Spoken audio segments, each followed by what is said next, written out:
Hello everyone, welcome back. I'm Emre. Today in this video what I'm gonna try to show you is how to make real yogurt. Well, you might ask what real yogurt is. It's something different than the yogurts that you might find in the grocery store in the corner of your street that are sugar added, fruit added, fruit puree added and so many different chemicals. But this recipe that I'm gonna try to show you is more of like something that your grandmother might have been doing for you probably at home. So if you are ready, if you are curious about it, let's go see how to make it.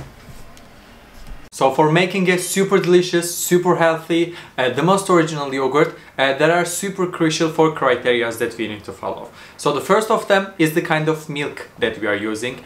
The second of them is the materials or the kitchen gadgets we are using. The third is the right temperature that we need to find. And the fourth and the last one is the yogurt culture or the sample of the yogurt we are going to use for making the yogurt. So to start with the milk. For the super delicious and the super original yogurt, what we need is some raw milk. It doesn't matter what animal you get it from. It can be cow, it can be sheep, it can be I don't know, horse, it can be donkey, anything that you like, anything that you can find is going to work.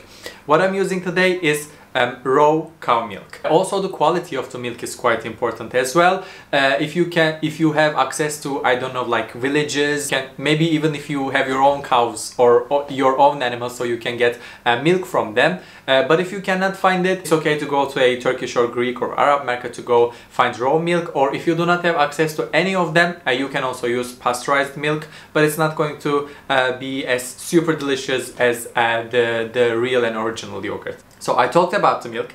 What I did to earn from the time, because you know it gets so much time to boil the milk, I already boiled it before I started making the video, and I left it to cool down. As I said, the second most crucial thing for yogurt is the temperature. The exact temperature that we need for making yogurt is 43 degrees Celsius. But if you do not have a thermometer, like I do not have right now, what you can use for it is your finger. What I'm going to do is just to put my finger in it, and I am going to count until 10. 1, 2, 3, 4, 5, 6, 7, 8, 9, 10.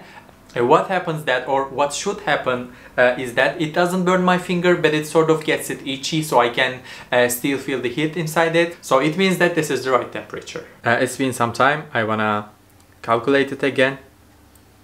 So yeah, this is the right temperature. Oh, by the way, I forgot to tell you that the magical part about putting your finger inside the milk is that you know, for making yogurt we need a lot of bacteria, healthy and I think it's called positive bacteria, I'm not sure yet. Let's say healthy bacteria.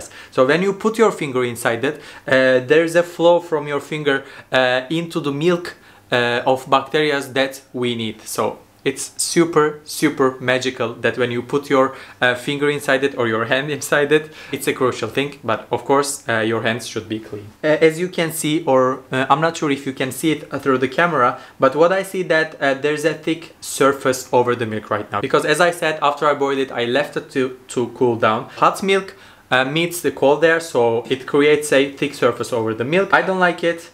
It's not the best thing for yogurt, so I am going to skim it off. But you can eat it in your breakfast with jams, with molasses, with honey. It's the best thing in the world to eat like that. And we call it, in our traditional Turkish breakfasts, kaymak. So now I would like to have some words about the gadgets or the materials I'm using. As you can see, it's in a copper pot. It is quite important to use a copper pot or an enamel pot. Because when you use stainless steel, you know, stainless steel is antibacterial, and as I said, we need to do healthy bacteria to create yogurt. So when you use stainless steel, it is going to kill that healthy bacteria that we need. And also stainless steel or any other kind of spoon is not going to work as well. So wooden spoon is going to be the best.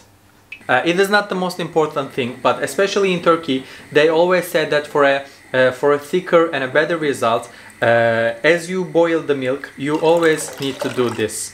You are going to bring it up. So what happens actually when we do this is to, as you can see the bubbles over the surface, so put that bubbles inside the milk as well. So it is going to give us a thicker and sort of a fluffier results.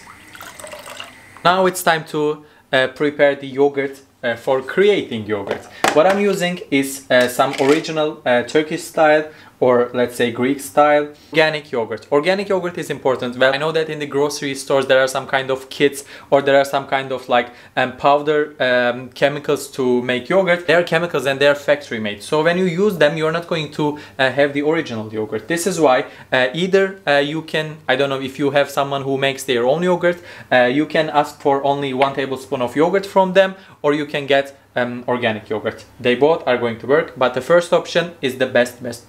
Again, I'm not using an stainless steel spoon. Instead, I'm using a wooden spoon. I am going to get 1 tablespoon yogurt from my organic yogurts. So this is what original thick yogurt looks like. And this is the best yogurt brand in the world. It is the best. If you are living in Turkey, please give this a try. Right now the milk is hot. Well, let's say it's cool, but the yogurt is cold. So if I put this yogurt inside it, it is going to ruin the yogurt. So I need to temper the yogurt. This is why I am going to get. This is not going to work, of course. I am going to get a few spoons from the milk, and I am going to put it in the yogurt, and I'm gonna give it a whisk. So I am going to temper the sample of the yogurts.